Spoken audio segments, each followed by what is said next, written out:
Mic checker. Chicka, chicka, chicka. It's not some, baby. Yeah, a one time, baby. What? For your mind, baby. Yeah, we gon' shine, baby. And what we do, we gon' grind, baby. Yeah, what? And this is another episode, sold of Swingers After Dark. And this is your host, chicka, chicka, chicka. Not some, baby. Here we go. What's good, family? I want to put a group of people on blast right quick because I'm feeling petty. And I woke up on the petty side of the bed. Yes, so let's get it in. I want to talk about broke motherfuckers using groups to get into parties for free. How not, son? How are people using groups to get into parties and or events for free? Let me break it down after I hear myself in the chorus.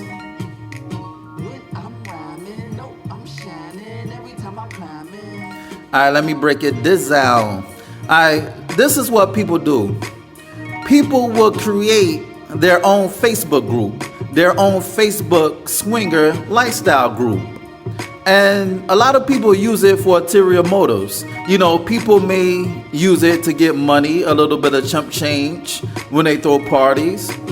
People may use it as a form of status because when you're an admin, you're seen as a person that has authority. And people also use the groups to get into parties for free because a lot of group owners, they allow other group owners to get into their events for free. Like usually, like let's say I'm throwing a party and I say, okay, a group owner could go to my party for free with two other admins. Only the group owner and two other admins could get into my parties for free. And that's a low-key way of support. You know, that's a low-key way of, you know, having other groups to support you, and there's nothing wrong with that. But the game has become so dirty, so grimy, so greedy, so nasty, so conniving that you have to be like, yo, you have to be an established group for X amount of years, usually 2 years. You have to be in the game for at least 2 years or have a reputation of throwing extravagant parties and or events in order to get into my parties for free. It's business, nothing personal. You have to do that because people will cut corners. People will cut corners and have Facebook groups just to say that they're bosses and chiefs. But how are you going to be a sensei or a master when you weren't even a good student to begin with? You're just using lifestyle groups to clout chase. It's another form of clout chasing because you're chasing clout to get some type of respect and power that you don't deserve in the first place.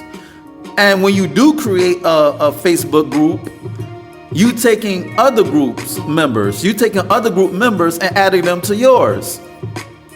Now, that's not to say that you own your clientele, you own your members. I'm not saying that.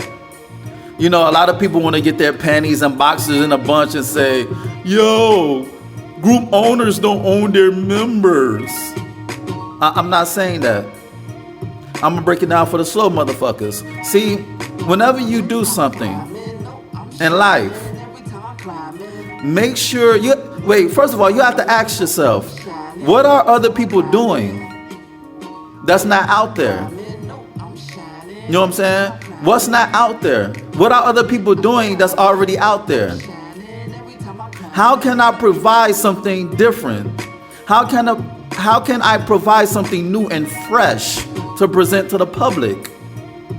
You know what I'm saying? If you have Pepsi, I'm bringing Sprite. If you have Hennessy, cognac, I'm giving you rum, Bacardi. You dig? If you got dark liquor, I'm bringing light liquor. Something along those lines. So when you open a Facebook group, you have to ask yourself, what can I do that's different from the rest? How can I distinguish myself? How can I separate from the pack? You have to ask yourself that question. Don't set up a group Use other admins from other groups, add members from other groups, and say, voila, I got a Facebook group. The end, simple as that, bottom line. You know what I'm saying? And then you wonder why your group or your parties are not popping. You wonder why you see the same motherfuckers at the same parties. Because people don't want to put in the legwork to bring forth their own clientele, to bring forth their own flavor, to bring forth their own sexy. They don't want to do that. That's too hard. That's too difficult. They don't want to put in the legwork to put forth their own creativity into a group. They don't want to burn the few brain cells that they might already have. Oh, I'm gonna get a lot of hate mail, but hey, I don't give a fuck, because some of you mofos need to hear this. I'm putting the medicine in the ice cream so y'all can digest what the hell I'm saying. Because just because you have a Facebook group, that doesn't mean that your prestige is going to skyrocket in the lifestyle. You need to have a proven track record that you could turn up a party, that you could turn up and turn motherfuckers out. You dig? You need to have a track record that when people go to your parties, they guarantee that they're going to leave that motherfucker with a Kool-Aid smile. You need that track record. You don't need that reputation of your joints, your parties, your turn-ups being a carbon copy of another group. You need your own clientele. You need your own swag. And I can't stress that more than enough. When I bake a cake, or when you bake a cake, let's use you for an example. When you bake a cake, a caramel cake, I'm not going to bake a caramel cake. I'm going to bake a chocolate peanut butter cake.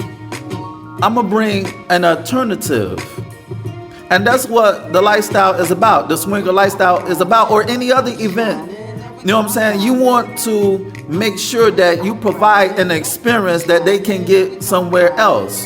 That they're psychologically attached to your brand, to your parties, to whatever you built, brick by brick. You know what I'm saying? You want to make sure that you offer an alternative, something special. You don't want to offer the same thing. Because if you offer the same as this group that's established, why should I spend time, money, and energy to your event when I can get or see the same thing from this other event? And then I want to holler at the OGs, or the so-called OGs, or the veterans. You know, a lot of veterans, they complain about these pop-up groups, these fly-by-night groups. They complain about it. They're like, oh, y'all watering down the lifestyle. Oh, y'all stealing members. Oh, how you want to create your own group and take my members? But there's a caveat. They'll talk all that shit until somebody they know throw their own events or parties. Or somebody who they fuck with set up a group, a fake ass group, a carbon copy group, a paper group. That's what we call them. We call them paper groups, fake ass groups. You're a paper group because you're taking other members. So they create these paper groups, and then if an OG or a veteran fucks with them, then they want to ride the wave. Oh, I'm coming to your party. Oh, I'm bringing all my members to your group. I'm bringing them to your party. Oh, we gonna turn up. Blah, blah, blah. See, I learned in life. This is what I learned in life. This is what I learned in life. In all facets, inside the lifestyle and outside the lifestyle. People are gonna treat you based on how they like you, based on your likability. You may get away with certain things that somebody else may not, and vice versa. Depending on how likable you are, depending on your style, your swag, your personality, you could do shit that the other person won't be able to do. A lot of people will let you slide, get away with everything short of murder if they rock with you. That's what I notice about life. I could do some fuck shit, I could do some fucked up shit, but if people like me, they love me, or they might even fear me. They might let me slide. But if I have no clout, if I have no respect, if I have no fear factor working for myself, then it's like, fuck you. I'm not supporting you. What is this? What's this? So that's what I learned in life, and that's what I learned when people started to create their own groups. People may like your group depending on how they like you. People are going to support you depending on how they like you. People are going to fuck with you depending on how they like you. You dig? So family, when you create a Facebook group or a business, an event, or whatever the case, ask yourself, what does the world needs that's not already out there? What is everybody else doing that I could do different? How can I bring something different? What's gonna separate me from the pack? What makes myself different? Ask yourself those questions before you do anything in life. Or if you're gonna do the same thing that somebody else is doing, make sure you do it better. You dig? What did Eminem say? I'ma bite your fucking style just to make it fresher. Or what did Jay-Z said? He said, yeah, I sampled your voice. You were using it wrong. You made it a hot line. I made it a hot song. You dig? And on that note, this has been another episode of Swingers After Dark. And this is your host, Nasun, baby. Check out my website, www.nasunblaze.com. That's www.nahsunblaze.com. And all my social media is out there. And send me an email with all your questions and or concerns that will be addressed on a future show. And we're going to go out like this.